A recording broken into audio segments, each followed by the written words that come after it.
Taking a look at some high temperatures across the country today, there is definitely some spots dealing with quite the transition. Out across the Central Plains, when you look to the Dakotas, temps today in the single digits. But when you look to the south in Texas, temperatures are in the 50s and 60s. All the big warmth is out across the southeastern U.S., and that's going to magnify more tomorrow. Tomorrow, we see that cold go from the northern plains all the way down to Texas.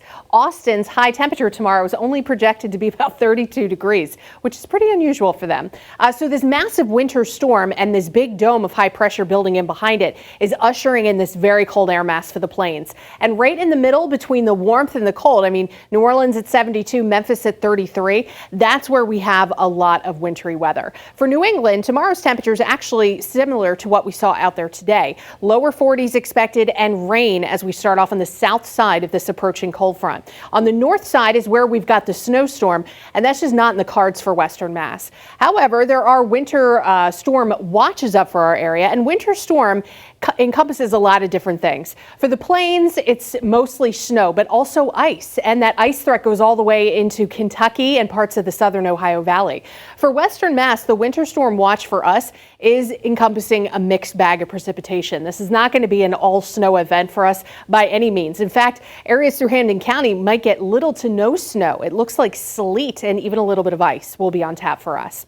So as we take a look at the futurecast tomorrow, we've got rain on the way starting just after midnight tonight. Looks like we'll wake up to some rainy conditions. Snow will be starting to move in to New York State, getting into the Green and White Mountains, but it's all rain for the parts of southern New England. Now we will start to see that transition over to an icy mix around and after midnight tomorrow. So we get through the whole day without any issues except for ponding on the roads, a lot of standing water. The hill towns in the Berkshires will transition first, the lower valley transitioning last through sunrise Friday morning. This model brings that mixing in very, very quickly. I think it may take a little bit longer. And at first we could see a mix of sleet and rain, and then eventually we'll go to a period of all sleet and then possibly sleet and snow. So the sleet is, I think, going to be the primary thing for us on Friday, and that's going to lead to some very slushy and icy accumulations. We will eventually go over to snow showers that will taper off in the afternoon and evening, and then things will dry out Friday night into the start of the weekend. So the snow and sleet accumulations will be highest around and north of the Route 2 corridor, especially northern Berkshire County. We're expecting roughly 3 to 6 inches of snow and sleet north of the Mass Pike and south much less. Possibly only around an inch in the greater Springfield area, but again, still icy and still slushy. Tomorrow's temperatures will be back into the 40s, so again, no travel issues except for the rain.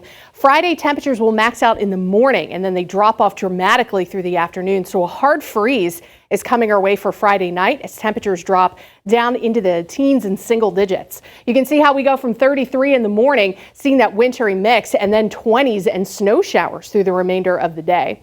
Now your 7-day forecast shows a dry weekend. It'll be cold all weekend, of course, and temperatures come back into the mid-30s by early next week.